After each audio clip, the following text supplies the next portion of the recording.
tiga orang ni memang MU. Oh, berat. Bahaya MU ni. Baik, saya ni Assalamualaikum warahmatullahi wabarakatuh. Terima kasih kepada Yang Amat Berhormat Menteri Besar kerana ada masa sikit luang saya nak buat kelainan dalam program saya. 2-3 kali saya jumpa Datuk Seri bagi idea macam-macam so buat program. Jadi saya rasa ini inisiatif yang saya buat lah untuk kita try YB. Ya. Okey, terima kasih kepada YB, terima kasih kepada Ustaz Al-Fadhil Ustaz Sahibul Sabawah, bukan Sahibul Saatas. Ustaz Riri dan juga Izatan. Baik. Benda ni saya buat pelik sikit tapi Izatan cakap sukan. Kita akan mulakan majlis kita pada malam ni. Anda di rumah hampir 500 viewers pada ketika ini. Ayuh semua kita bangun, kita mulakan dengan nyanyian lagu Negaraku. Macam aku jalan. Pak Long ni. Orang pakai kain pelekat ni. Sama. Tanah tumpahnya darahku.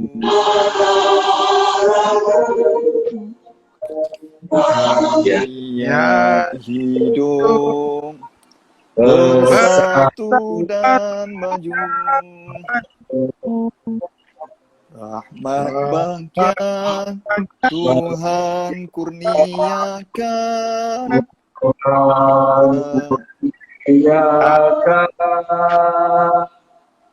Raja kita selamat bertahta.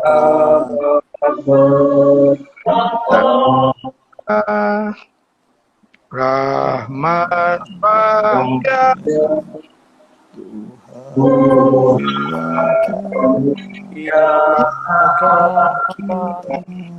selamat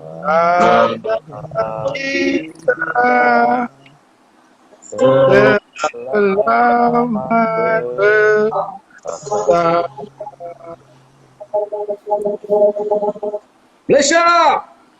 Boleh! Malaysia! Boleh! Malaysia! Boleh, okey, duduk. Ready ya? Baik, kita mulakan terus perbincangan kita. Untuk itu, majlis menjemput Al-Fadhil Ustaz untuk memimpin bacaan doa. Dipersilakan Ustaz. Lain macam malam ni. Bismillahirrahmanirrahim. Alhamdulillahirrabbilalamin. Wassalatu wassalamu ala asyrafil anbiya'i wal mursalin wa ala alihi wa sahbihi ajma'in. Allahumma inna nas'aluka ridhaka wal jannah wa na'udzubika min sakhatika wan nar. Allahumma inna na'udzubika minal barasi wal jununi wal juzami wa min sayyi'il asqam. Ya Allah, peliharalah diri kami daripada wabak penyakit berjangkit khususnya COVID-19. Rabbana atina fid dunya hasanah wa fil akhirati hasanatan wa qina adzabannar. Wa sallallahu ala sayyidina Muhammad wa ala alihi wa sahbihi wasallam walhamdulillah rabbil alamin. Terima kasih Ustaz. Okey, kita terus siap bincang. Tak ada lah benda-benda pelik yang Gaban nak buat. Okey, kita mula seperti kita tahulah. Rakyat Malaysia ni pasal bola boleh bergaduh, boleh berlain pendapat, hari-hari simbang sampai kita boleh lupa pasal COVID ni. Yang Amat Berhormat Menteri Besar lah kita mulakan dulu. Yang Amat Berhormat Menteri Besar mungkin melihat pada lawanan tempoh hari lawan Bahrain dan kita nak lawan dengan UAE ni pada pendapat kacamata YB. Okey, terima kasih Saudara Hafizal, Ustaz dan kawan-kawan sekalian. Saya ingat balik detik kita bertemu dengan UAE sebelum ini di Stadium Nasional Bukit Jalil, yang mana kehadiran penonton yang sangat ramai, saya rasa lebih 50 ke 60 ribu pada ketika itu. Dan yang pentingnya pada ketika itu dalam 30 minit pertama kita telah berjaya menguasai permainan dan berjaya menjaringkan gol. Saya rasa Syafiq menjaringkan gol pada ketika itu. Dan apa yang menariknya di situ ialah selepas pasukan UAE berjaya comeback ataupun berjaya settle down, istilahnya yang selalu kita gunakan dalam bola sepak. Apabila mereka berjaya menyusun permainan kembali dan akhirnya kita tewas 2-1 dan gagal untuk mengambil peluang dalam 30 minit hingga 35 minit yang pertama. Justru saya lihat kat sini apa yang paling penting pada pasukan Malaysia, adakah mentally mereka itu mampu untuk berdepan dengan suasana yang sunyi di stadium yang mungkin tak ada penonton ataupun ada penonton saya kurang pasti, dan suasana yang berbeza berbanding dengan Stadium Nasional Bukit Jalil. Nampaknya dalam dua perlawanan Kuwait dan Bahrain, saya dapati pasukan kita gagal untuk mempertahankan mental yang confident dan yakin, dan akhirnya keyakinan yang hilang itulah menyebabkan kita tewas dan membenarkan pemain-pemain yang ada kualiti yang lebih tinggi, mempunyai skill dan kemahiran yang lebih baik. Yang kita bercakap antara penjaring UAE yang tertinggi, Ali Mahmud ya, dan mereka ada pemain paling tidak Muhammad Abdul Rahman, walaupun Muhammad tidaklah begitu upstanding dia punya permainannya akhir ini, tetapi keyakinan pemain-pemain kita untuk berdepan daripada segi kemampuan, dengan beberapa pemain naturalisasi 3 orang, Depola dan Sumareh, dan 7 pemain berdarah campuran yang seperti Brandon Cool yang baru. Apakah kita mampu menandingi? Physically saya rasa kita boleh mampu, cuma adakah keserasian dan kemampuan kita untuk bertembung di gelanggang lawan itu akan menjadi penentu kepada perlawanan Malaysia dan UAE. Tengok menteri besar dia tahu semua tu, pemain. Ustaz, kita balik pada Ustaz. Kita punya discussion ni siapa nak interrupt boleh, tak ada masalah. Boleh. Ustaz, kita kalah dengan Kuwait, kalah dengan Bahrain, macam-macam lah. Ada lebih kurang 40,000 jurulatih yang akan bagi pandangan tentang kekalahan tu. Tapi secara peribadi Ustaz melihat nak lawan UAE ni apa yang perlu sebenarnya untuk membawa daripada apa yang dilalui pada lawan Kuwait dengan Bahrain? Baik. Saya malam ni jadi ketak gila malam ni. Rasa handle forum perdana lagi mudah daripada join perbincangan malam ni. Pertama sekali saya tabik hormat kepada Pak Long, Abang Hafizal kita yang buat, sebab saya fikir ini satu inisiatif bagus menunjukkan bahawa bola sepak ini milik semua orang. Bahawa ustaz-ustaz pun minat bola, MB sendiri minat bola, dan komuniti bola ini menjalar begitu besar lah. Dan MB Selangor ni bukan calon-calon orang, dia lah yang mengembalikan misi 33 Selangor. Dan Tuan Izzah Hatan ni orang yang terlibat dalam bola lah. Baik, bila kita sebut tentang UAE dan juga Malaysia ini, dari sudut rekodnya kita tengok tidak berapa baik lah kepada Malaysia. Kerana tengok 2-3 perlawanan ataupun sejarah perlawanan kita di antara UAE ini banyak memihak kepada UAE, dan sejarah hitam tahun 2015 kita kalah 10-0 masih lagi terpahat dalam minda kita. Namun kita tengok perkembangan selepas daripada itu semakin baik, perkembangan proses pembangunan bola sepak Malaysia. Dengan Tan Chen Ho mengambil alih skuad Malaysia ini, kita melonjak 13 anak tangga daripada ranking FIFA, dan kita dapat 17 kemenangan, dan dengan formula baru, dengan meletakkan pemain naturalisasi dan juga kacukan dan pemain tempatan, ini adalah satu formulasi yang baru kepada persembahan pasukan Malaysia. Kalau kita tengok kepada dua persembahan di antara Kuwait dan juga Bahrain, kalau kita tengok permainannya, corak permainannya kita boleh melawan dalam aspek taktikal dan juga keupayaan untuk mengawal bola dengan Bahrain. Cuma kedua-dua gol itu hanyalah kesilapan peribadi pemain pertahanan dan juga penjaga gol, miscommunication dengan Liridon Krisniti, menyebabkan 2 gol bolos. Namun dalam aspek 45 minit pertama, penguasaan bola dan juga taktikal itu dapat kita sepadukan dan kita boleh main. Dan saya duk fikir apa taktikal yang boleh kita buat untuk menyerap tekanan bermain dengan UAE ini. Setelah saya menyemak kitab-kitab sirah, kitab-kitab hadis dan juga kitab-kitab fiqh, saya telah menemui beberapa taktikal, Pak Long. Sebab saya tengok bola ni dia macam medan perang juga. Dia macam kita nak berlawan dengan musuh medan perang. Jadi petang tadi saya buka kitab fiqh sirah. Kitab fiqh sirah. Dia ada 3 taktikal Nabi ketika mana nak lawan perang, Pak Long. Sebab kita nak lawan UAE ni, dia satu tim yang kuat. Bila tim yang kuat, kita kena lawan taktikal. Kita tak boleh main rembas lagu tu je, dia tak boleh menang. Jadi kena ada taktikal. Jadi Nabi ketika mana dia nak lawan dengan kafir musyrikin, perang Badar, perang Uhud ni, dia ada 3 taktikal penting. Pertama, ni kalau Tan Cheng Ho boleh dengar ni memang power malam esok kita ni, malam lusa ni. Pertama, kita kena... Boleh. Ni bola Mama tak pernah bincang ni. Yang pertama adalah kena bunuh panglima perang musuh. Ni pertama, strategi pertama.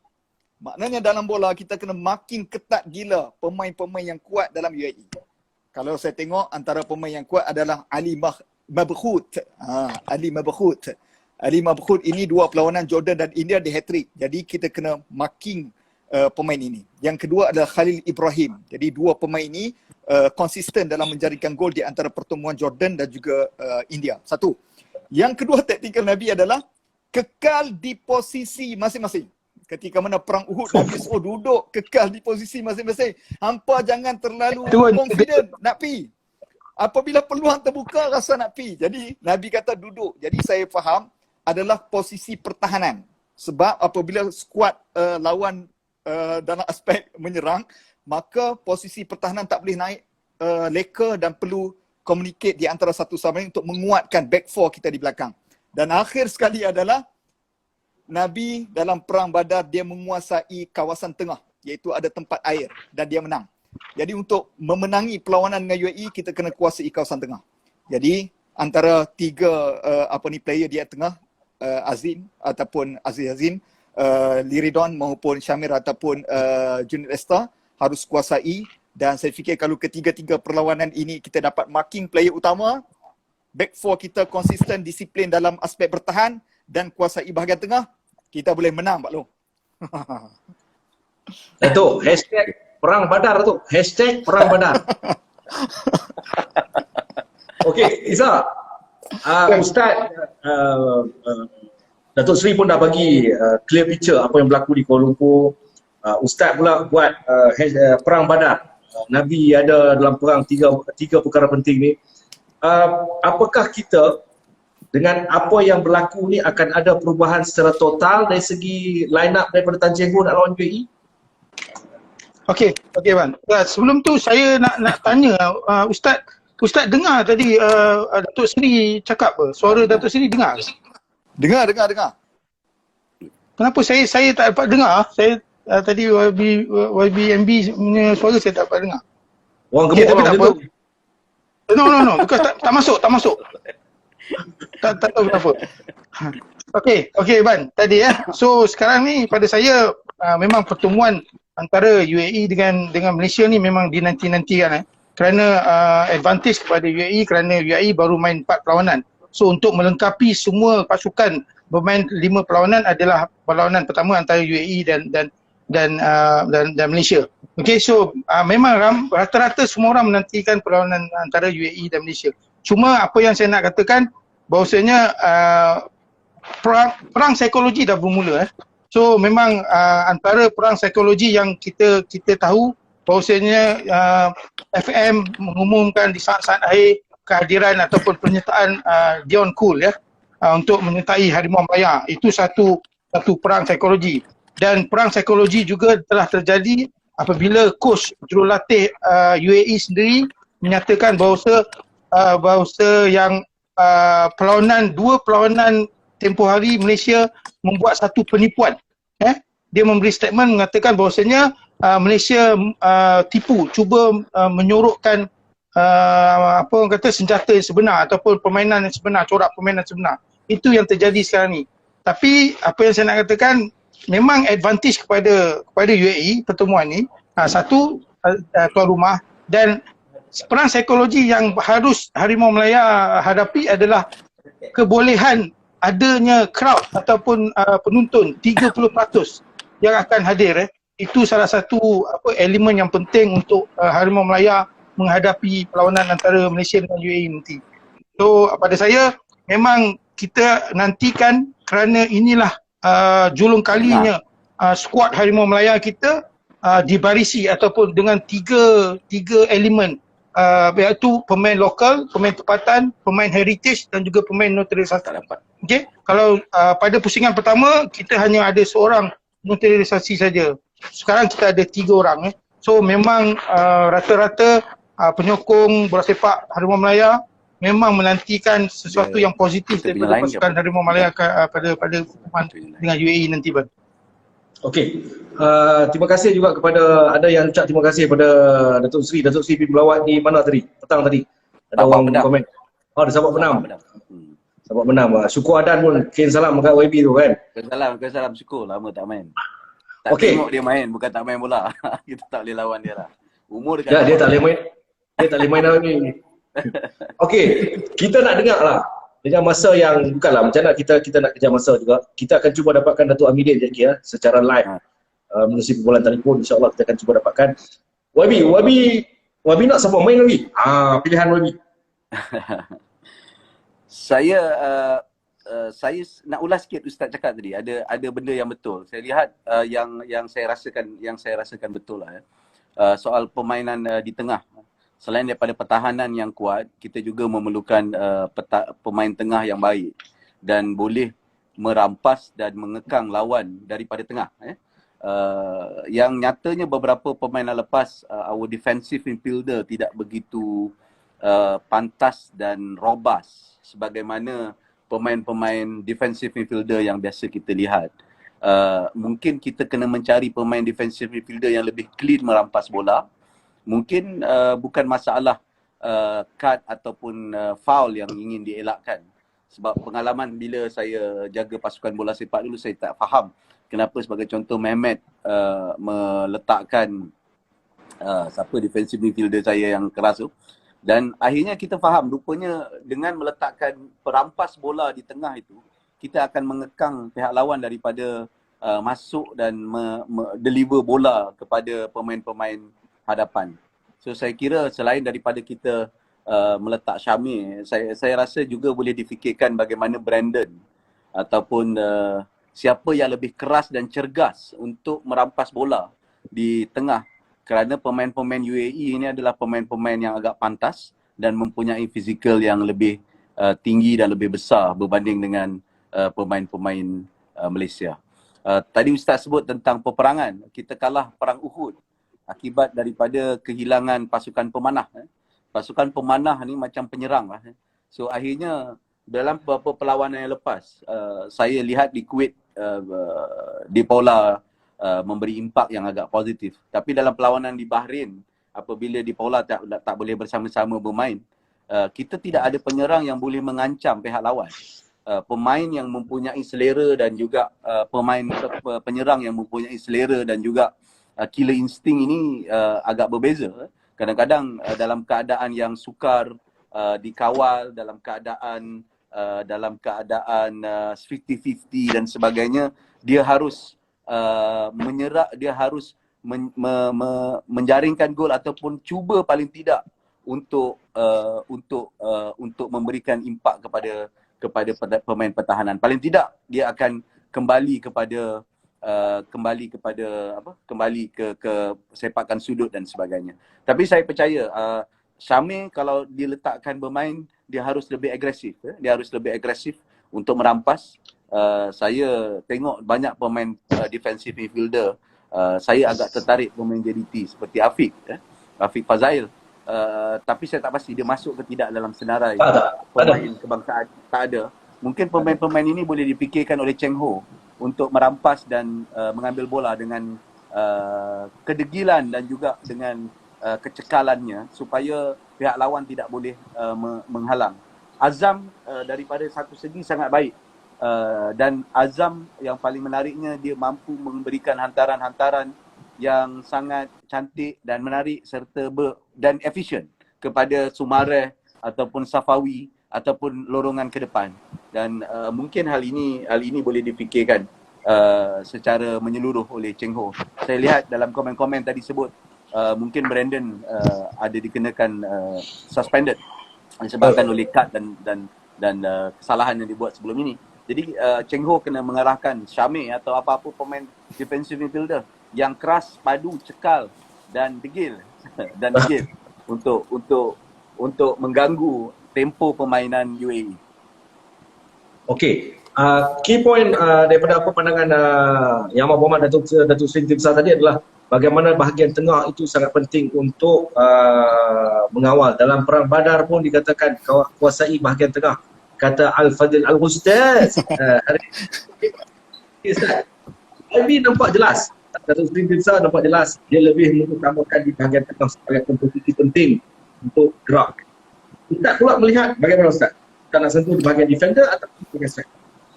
Okey, saya menonton perlawanan di antara Malaysia lawan Bahrain tempoh hari. Saya lihat cara kita menyerang adalah sama seperti perlawanan-perlawanan sebelum ini. Kita suka masuk melalui left dan right wing kita, melalui sama ada Sumareh maupun melalui Safawi, dan itulah taktikal yang kita gunakan dan berjaya. Ada 2-3 hantaran, antaranya Syafiq di depan gol, tandukannya hantaran daripada Matthew Davis itu hampir-hampir boleh menjaringkan gol.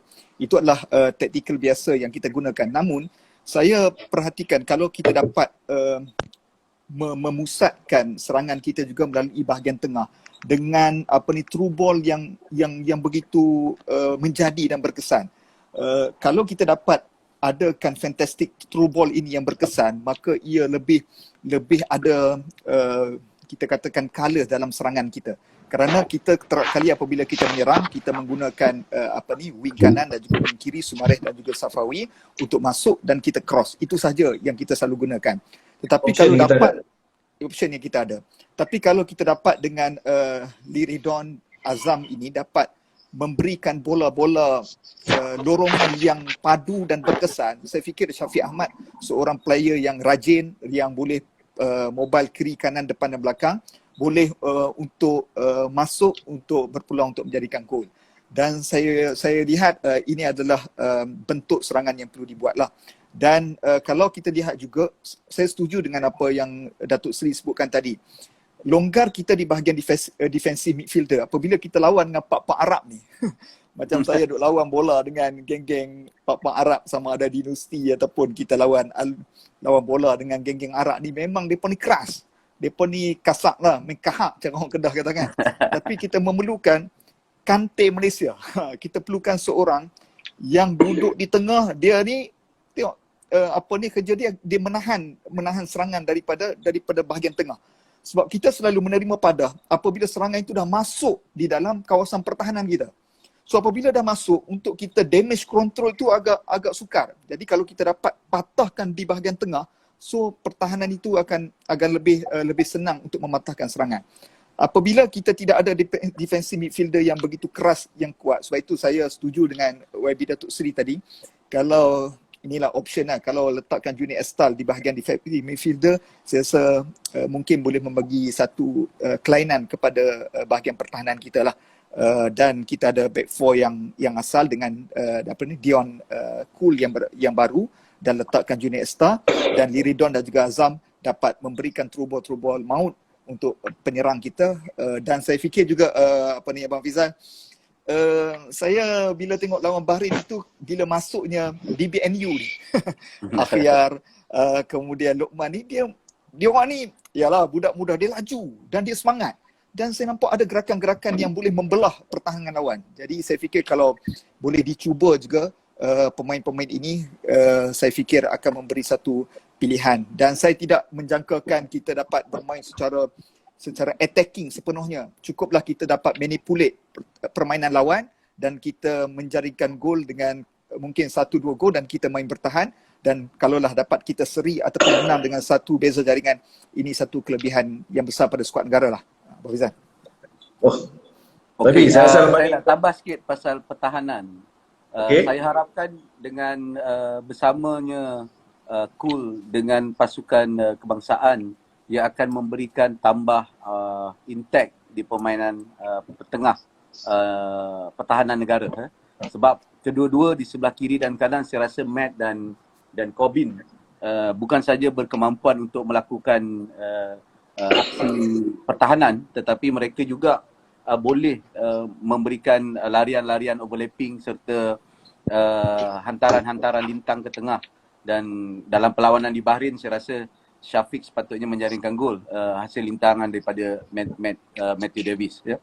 Dan namun kegagalan, selain gol kedua, kegagalan pertama adalah pemberian penalti pada ketika itu oleh pemain pertahanan yang telah menyebabkan kita ketinggalan 1-0. So kita faham Aidil mungkin agak berusia dan dia memerlukan seorang pekerja yang boleh diarahkan dengan baik untuk mengganggu serta melakukan kekangan-kekangan terhadap asakan yang akan dibuat oleh pemain-pemain UAE ataupun pemain-pemain penyerang UAE. Dan satu perkara yang mungkin menjadi cabaran besar adalah keserasian, ya. Sebab keserasian pasukan kebangsaan ini bukan perkara yang pelik. Argentina pun dengan ada Messi, pernah ada Diego Maradona, Spain yang mempunyai pemain yang baik, apabila bertanding di World Cup final round, mereka tak dapat lahir sebab walaupun mempunyai pasukan yang kuat. Dan ia mengingatkan saya bagaimana kekuatan dan keutuhan pasukan Senegal sebagai contoh. Dan juga sebelum itu Roger Milla, Cameroon, pada tahun 90, pada saat saya kan, 90, 94, kita dapat lihat bagaimana Senegal dan Cameroon, ada kita kenal Alhaji Diop pada ketika itu, kita ingat Roger Milla pada ketika itu. Kerana impact permainan pertahanan mereka untuk mengekang pihak lawan dan juga menggagalkan lintangan dan juga sebagainya. Kita juga kena ingat Euro, bagaimana secara tak sengaja, atau bukan tak sengaja, secara tidak disangka-sangka Greece mampu untuk menjadi juara Euro, dan ia adalah kerana kemampuan dan kekebalan sistem dan pertahanan merupakan antara benda yang penting. Keserasian saya tak pasti apakah boleh dibina dalam masa yang pendek ataupun masa yang pendek di antara pemain-pemain ini. Macam Matthew dan Soumaré, walaupun Soumaré tidak lagi bersama dengan Pahang, tapi mereka dah lama bersama. Macam Azam juga pemain Pahang yang lama, dan Soumaré tahu tentang geraknya dan sebagainya dah lama dengan pasukan kebangsaan. Jadi keserasian kombinasi ini merupakan cabaran penting kepada Cheng Ho. Adakah dia boleh mengatasi serta membuat kombinasi dan keserasian dengan pemain-pemain ini? Saya ada pengalaman lihat, walaupun baru, kadang-kadang dia boleh menjadi, ya. Dia boleh menjadi. Saya ambil contoh, dulu ketika saya jadi manager Selangor, saya tak begitu faham bagaimana Gopi Naden, nama dia Rizky sekarang kot, Gopi dan Patrick Ronaldinho Hoe. Dia selalu matching, walaupun tak pernah bermain bersama, dan akhirnya ada impact pada satu ketika tahun 2016. Jadi Cheng Ho kena pandai menghidu keserasian ini, chemistry ini. Dan chemistry itu saya rasa dia akan boleh bagi impact, terutama on serangan. Tapi kalau kerja keras dan sebagainya, memang kita masih memerlukan defensive midfielder yang boleh merampas bola dan juga defense yang intact. Dan bola sepak moden, akhirnya kita kena bekerja as a 10-10, maknanya 10 menyerang, 10 bertahan. Dan pemain-pemain penyerang kita juga sepatutnya membuat kerja-kerja pertahanan. Kalau kita menggunakan sistem yang saya lihat membina daripada bawah ini, maknanya dia memerlukan fizikal yang kuat, yang daya tahan yang kuat untuk berdepan dengan pasukan yang mempunyai kemahiran individu yang tinggi seperti UAE. Waizal. Ya. Dua-dua orang ni macam betul-betul lepas geram betul lah nak cerita pasal bola. Bagi canda. Lama nak ulas bola ni, tak dapat. Kita dapat ulas. Kita pun naik kusuk. Saya duk ingat lepas ni saya kan nak tukar lah. Saya jadi forum perdana punya moderator. Lepas ni kita tukar lah. Boleh. Zatan. Ya, saya. Okey. Di manakah terletaknya kekuatan Malaysia? Di M-nya kah? Di A-nya kah? Di ekornya. Di ekor. Okey. Okey, dia pada saya memang kalau dari segi individually kita tidak ada masalah, Abang. Saya rasa kualiti pemain-pemain yang Harimau Malaya kita ada sekarang ni semua berkualiti yang tinggi, ya. So tapi apa yang kita tahu bahawasanya bola sepak ni adalah satu permainan berpasukan, bukan individu. Begitu juga ada rata-rata fans mengharapkan bahawasanya dengan kehadiran Dion Kool itu boleh banyak merubahkan banyak boleh merubahkan corak perlawanan permainan Malaysia. Tapi namun harus diingatkan bahawasanya Dion Kool hanya seorang individu saja. Kemungkinan ada nilai tambahan di situ kerana kita tahu in terms of experience Dion Kool pernah berdepan dengan pemain-pemain ternama dunia. Dia pernah berdepan dengan Salah, dia pernah berdepan dengan Mane, Firmino, kan. So kalau setakat nak berdepan dengan Asal nak kena sebut Firmino, tak kena sebut lah. Nah, kecuali Champions League kan, tim Dion Kool main lawan Midland lawan Liverpool. So itu saya nak himbau kembali. Nothing to do with YBMB, ya. Okay. So ramai fans yang ingin nanti-nantikan di manakah letaknya posisi Dion Kool yang akan diberi mandat oleh Tan Seng Ho. Pada saya itu kita tidak harus nak apa orang kata nak tekankan. Yang paling penting adalah adakah Dion Kul boleh serasi dengan pasukan Harimau Melaya dalam masa singkat.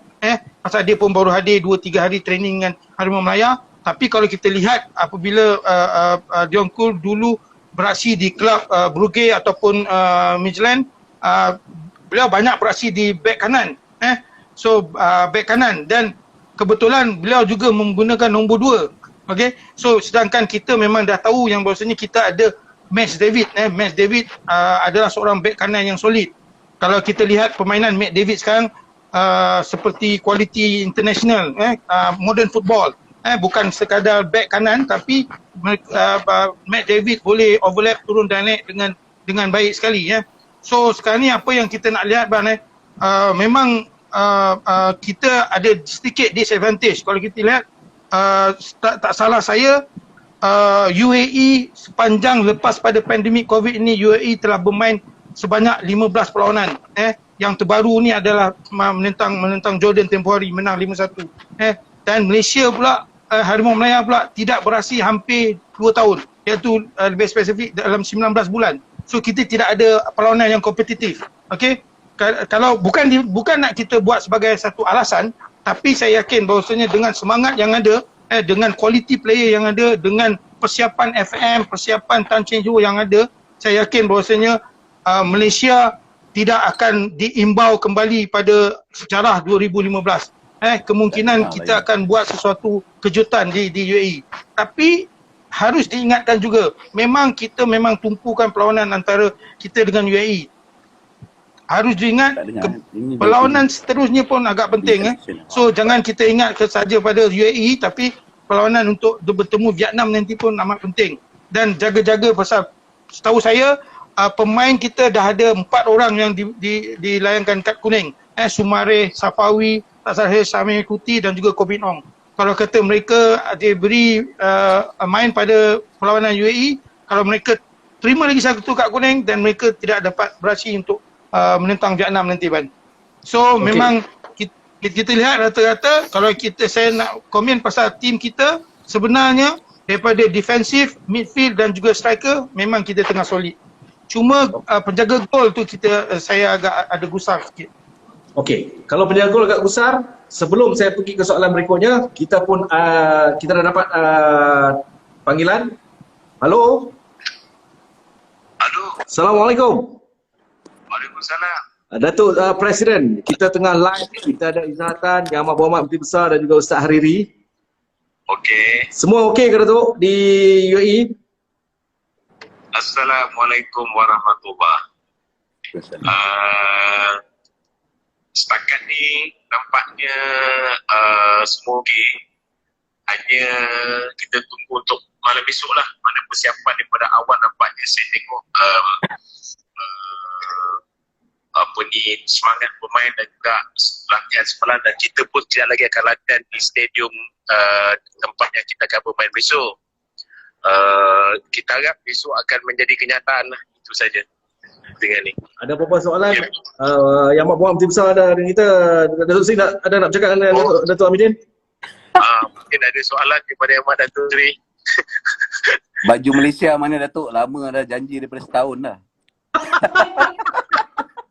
Apa? Tak dengar apa dia tu? Misal? Baju Malaysia. Ni dia pakai baju. Tanya gurau je tu. Okey Dok, semua okey ya?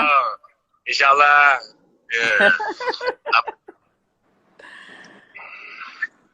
Okey, ada soalan Izzah? Oh, tak apa, good luck Tuan Presiden esok. Okey, terima kasih. Sama-sama lah. Kita doakan untuk perlawanan malam Okey, esok. Abang Faisal, boleh tanya line up, jangkaan line up? Tok, dah ada ke? Datuk mimpi ke semalam? Ada mimpi line up ke tak ada? Line up ni 1 bulan lepas saya dah ada, saya rasa. Itu line up saya lah, bukan line up Najib Nur lah. Tapi saya rasa mungkin pembinaan pun mungkin dah agak lah dengan semua. Tapi mungkin kita tengok hari ni last kali lah, selepas latihan malam ni. Selepas tu kita akan finaliskan malam ni dengan ni. Okey. kita beruntung Datuk Presiden sebab apa Datuk Menteri Besar ini sembang pasal line up, sembang pasal tactical class. Oh, hebat. Hebat. Jangan buat hal lah tu. Jangan buat hal. Datuk Menteri Besar yang ada pengalaman. Dia menjadi pengurus juara Selangor tu. Kira hebat. Jangan. Hebat. Lepas tu kita ada ustaz, moderator forum perdana, kita sembang pasal bola tu. Okay. Itu bagus. Itu mewakili peminat-peminat tu. Dan juga cakap sukan lah Izatan. Ya, Izzat. Baik, Tok, sampaikan salam kami untuk semua Tok. Good luck esok Tok. InsyaAllah. InsyaAllah. Terima kasih. Sama-sama doakan. Assalamualaikum. Terima kasih banyak. Salam. Datuk Seri, yang ni yang saya mampu buat Datuk Seri. Gila punya kerja ni. Cik Izzah, baju hari ni kita pakai baju Palestin. Cik Izzah, baju cantik. Support Palestin. Oleh Tak, Firhan Sport. Kalau badan macam tu tak payah bangun pun nampak dah Palestin tu. Okey. Ikut kita masuk dah fasa dah second half dah 9.40 kita akan berhenti pada pukul 10. Kalau lihat pada tactical UAE, kalau dia main masa di KL itu almost 4-3-3 4-3-3. Kebanyakannya 4-3-3 lah. Tetapi cerita kali ini berbeza apabila mereka mempunyai neutralisasi ni. Okey, dia bawa Fabio Lima, Shayo Shanado. Dua pemain ni akan bergerak. Saya jangkakan 3 pemain ni akan bertindak di bahagian depan. Dua hak yang saya sebut tadi, Fabio Lima dengan Shayo Shanado dan juga Ali. Kita nak sebut nama dia Ustaz? Ali apa? Ali Mabkhut. Samad. Tak, sebab dia kena pronounce Arab. Mabkhut. Ali Mabkhut. Jadi kita berdepan dengan tukar sukar. Itu realiti ya Datuk Seri ya? Ustaz Izzah, itu realiti. Saya akan namakan line up saya, jangkaan saya. Kalian mungkin ada line up sendiri. Kalau saya reserve dulu lah. Saya tanya satu-satu lah. Izzatan, penjaga gol. Saya Sam Somerville. Oh, dah tukar. Hari tu pilih Khairul Azhan. Saya rasa saya tukar. Sam Somerville. Ustaz? Saya Farizal Marlias, jaga gol. Datuk Seri? Sam Somerville. Oh, Sam Somerville. Okey ya. Backline, kita ada 4 orang yang wajib hari tu Kalau kita tengok lawan Bahrain hari tu. Matt Davis, Aidil, Irfan, Corbin. Apakah kalian akan mengekalkan ataupun memperjudikan nasib untuk meletakkan DJ yang baru sampai tak berapa hari ini untuk berada dalam kesebelasan backline? Izzah? Saya rasa perlu kan. Pasal itulah caranya saja kita nak lihat keserasian Dion. Kerana Dion tidak dapat beraksi pada 2 perlawanan sebelum ni. Jadi awak pilih Matt Davis, Aidil, Matt, Corbin, betul? Ustaz? Saya pun sama. Back 4 ini Matt Davis, Aidil, Kul dan juga Corbin. Tetapi kalau saya tengok dia berfungsi hanya di sebelah kanan. Kalau Syamil Safari boleh buat overlapping dan juga cross yang menarik, itu satu pilihan yang baik juga. Okey. Datuk Seri? Saya rasa tambah perbezaannya mungkin Irfan digantikan dengan Cole. So Corbin dan Matt di kanan dan kiri serta Aidil akan menjadi kapten mungkin ataupun akan mengendalikan bahagian bawah. Okey. Bahagian tengah. Saya mula-mula saya rimas dengan Liridon. Saya rimas. Okey, nak main futsal ke, nak menari caca ke, rumba ke apa ni kan. Tapi bila saya baca balik saya dapat minta kawan-kawan hantar statistik yang dibagi kan. Saya rasa pada ketika ni Liridon perlu diturunkan. Mungkin midfield pilihan Izzatan? Saya pun masih lagi Liridon, Azam Aziz, Sapawi dan Sumareh. Syamil Kuti? Syamil Kuti substitute. So anda nak main berapa ni? 4-4-2.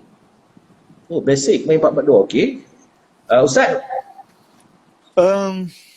Saya setuju dengan apa ni Abang Fizal sebut. Liridon banyak delay bola menyebabkan pertahanan kepung dia. Jadi berbeza sedikit Junior Star, Azam Aziz dan juga Syami Kuti. Oh, Junior Star, Azam Aziz, Syami Kuti. Ya. Not bad. Okay, Datuk Seri? Saya masih lagi lihat Azam di situ. Liridon walaupun banyak bantahan kepada beliau, tapi Cheng Ho dah agak familiar dengan Liridon dan mungkin ada peranannya untuk holding bola sementara menunggu flanker ataupun pemain-pemain lain membuka ruang.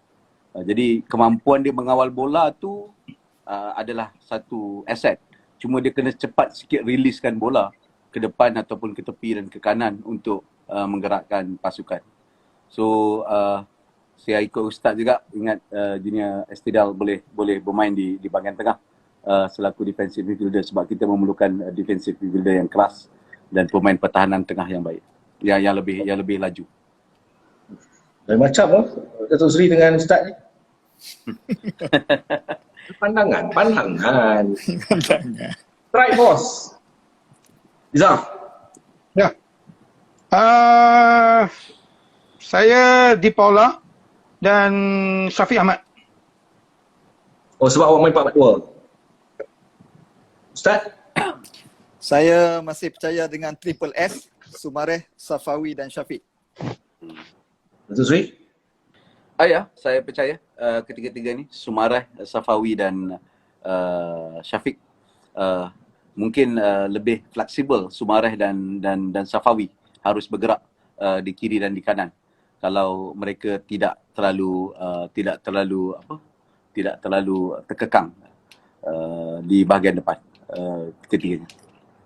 Saya simpulkan kebanyakan line up dari kalian bertiga adalah hampir sama. Cuma option ini pada pandangan saya lah. Mungkin Datuk Seri ada, Izzah dan Ustaz ada pengenal. Saya melihat Rizal Ghazali antara pemain keras untuk berdepan dengan parak-parak ni. Kita kena letak semua pemain keras. Saya setuju macam Datuk Seri kata dengan Ustaz Junior Estal. Rizal Ghazali juga mungkin dalam standby, on mode standby Nazmi Faiz antara pemain yang hantaran bola dia sesedap rasa macam Azam Aziz juga. Komen kalian. Datuk Seri? Kalau Nazmi yang saya kenal dahulu, dia harus cepat riliskan bola ke depan dan lebih objektif ke depan ataupun lebih positif ke depan. Nazmi mempunyai hantaran yang baik dan juga sebenarnya mempunyai kicking skill yang bagus. Banyak gol-gol dia yang menarik. Nazmi ni selalu saya kutuk dia kalau saya jumpa dia nak golkan sekali je setahun, tapi gol tu cantik. Itulah masalah Nazmi Faiz. Golnya cantik. Yan dulu terkapai-kapai masa semi-final di Kelantan, cuma dia cantik, tapi sekali setahun. Saya rasa kalau kat YouTube tu orang tengok macam dia jaring daripada jauh. Cantik.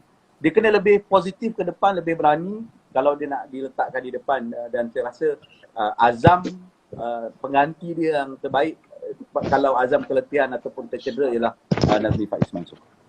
Tapi Azam masih lagi lebih matured compare with Nazmi, walaupun Nazmi semakin lama semakin dalam peak performance dia lah. Saya setuju sebagaimana yang buat Datuk Seri sebut juga. Cuma kalau lihat kepada perlawanan yang terdekat ketika menurunkan Nazmi Faiz di Kuwait, dia tidak dapat berfungsi dengan baik sebagaimana Azam Aziz buat ketika mana melawan Bahrain pada waktu ketika itu. Tapi sekiranya mahu letak option, ia baik. Cuma saya mahu melihat bahawa midfielder kita ini berani untuk pergi ke depan. So apabila kita boleh melorongkan bola-bola yang menarik kepada kiri dan kanan kita, so dia akan membuka ruang serangan yang lebih kuat. Apabila saya lihat pemain tengah kita ni, apabila dia dapat bola dia akan pusing. So apabila dia U-turn ni menyebabkan pertahanan lawan akan turun dan mereka akan sudah menutup pintu-pintu serangan. Jadi saya tidak merasa janggal sekiranya Tan Chee Ho mahu menurunkan Nazmi Faiz, tetapi yang saya mahukan adalah keberanian bagi pemain-pemain tengah untuk meloroskan diri, menerobos pertahanan lawan untuk memberi dorongan-dorongan cantik pada striker kita. Okey. Semua dah simpulkan line up dan sebagainya, tactical semua dah bincang. Kita ni di Malaysia ni, saya rasa lately ni walaupun kita berdepan dengan PKP, COVID dan sebagainya. Tahniah juga kita ucapkan kepada Yang Amat Besar, inisiatif yang dibuat kan, macam-macam inisiatif yang dibuat. Siapa yang duduk dalam Selangor ni kalau tak pergi cucuk, tak pergi check COVID sajalah kan, semua free. Tahniah Datuk Seri. Terima kasih. Okey, netizen ni macam-macam perception, macam-macam, yang tu tak kena, yang ni tak kena, tapi netizen ni tetap sayang pada bola sepak Malaysia. Kita perlukan kesabaran untuk berdepan dengan senario ni. Okey, ada hadis lah untuk sabar ni Ustaz. Aduh. Dia sebenarnya netizen kita ni dia semangat. Walau apa pun terjadi di belakang Harimau Melaya, semua netizen kita. Tengoklah, kalau setakat Israel kita boleh tewaskan dalam serangan netizen, Jabatan Netizen Malaysia sampai koyak Israel, apalah sangat dengan UAE ni. Jadi saya tidak salahkan netizen, cuma saya harapkan bahawa perkembangan positif perlu sokongan. Dalam apa juga bidang, dia memerlukan sokongan dan kesabaran. Dan kalau kita lihat perkembangan bola sepak negara semakin baik, dan saya fikir inilah the best time untuk kita, sebab kalau tengok ranking, kita sekarang ni berada kedua dengan 3 kemenangan, 2 kekalahan. UAE yang paling tertekan dalam keadaan sekarang. Mereka di ranking keempat walaupun ada 1 baki perlawanan, hanya 2 kemenangan dan 2 kekalahan. Dan mereka telah menukar beberapa kali jurulatih mereka setelah mereka tertekan dengan kekalahan dalam Piala Teluk baru-baru ini. Mereka tidak dapat meloloskan diri dalam separuh akhir. Tekanan ini berada di tempat mereka sekarang ini dengan bermain di tempat sendiri. Cuma di pihak netizen mungkin kita boleh memberi Ustaz?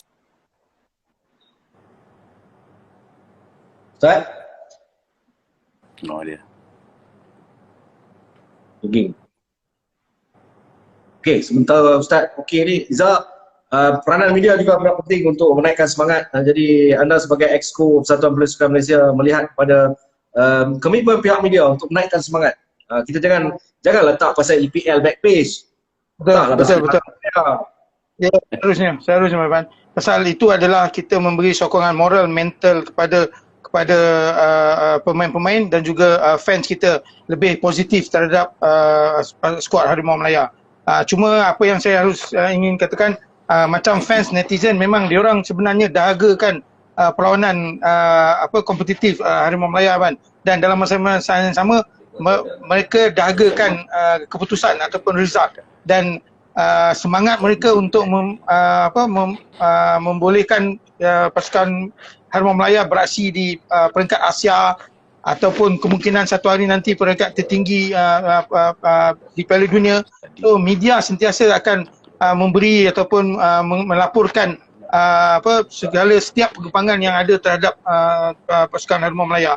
So memang media tidak dapat bersama-sama, media Malaysia tidak dapat bersama-sama dengan skuad Harimau Melaya di Dubai, di UAE oleh kerana kekangan COVID, oleh kerana vaksinasi tidak dapat lagi, dan dalam masa yang sama tempoh kuarantin yang terlampau panjang. Tapi macam mana pun pihak media sentiasa berhubung rapat dengan wakil media FM untuk menyampaikan ataupun untuk menyalurkan berita-berita dari Dubai. Okey, mungkin ada kita try dapatkan Ustaz tak dapat, saya dah cuba try 2-3 kali tak boleh juga. Mungkin ni last, kalau tak dapat nak buat macam mana kan. Jadi Datuk Seri Ismi melihat kita sebagai rakyat Malaysia ni, kita berbeza pandangan politik, kita berbeza segala-galanya, tetapi dalam bola sepak kita nampak matang, Datuk Seri. Saya tak ada masalah. Saya rasa bola sepak ni boleh menyatukan kita. Dah berapa kali permainan bola sepak saya hadir bersama-sama dengan pemimpin daripada pelbagai lapisan, dan ia memang baik kalau kita menang. Semuanya jadi baik. Tapi peminat-peminat kita juga harus memberikan sokongan dan juga memberikan pandangan yang jernih dan bukan melontarkan kemarahan mata-mata. Saya tahu saya jadi manager 2 tahun. Bila kalah tu saya tutup social media saya sampai besok pagi.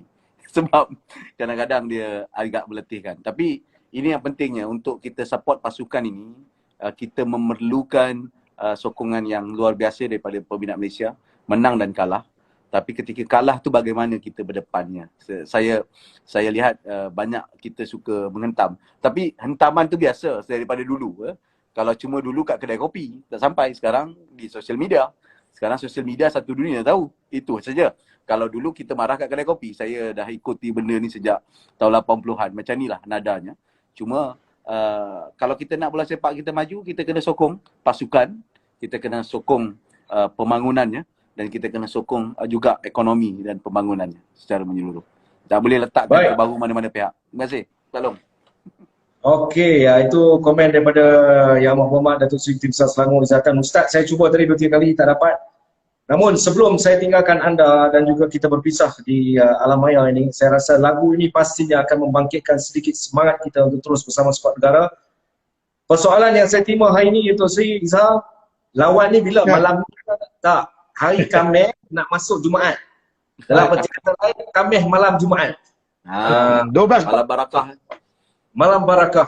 Okey, saya baik. Lagu ni hadap dulu dengar sebelum kita rilis. Ni Ustaz dah ke ni? Saya try lagi. Kuat sikit.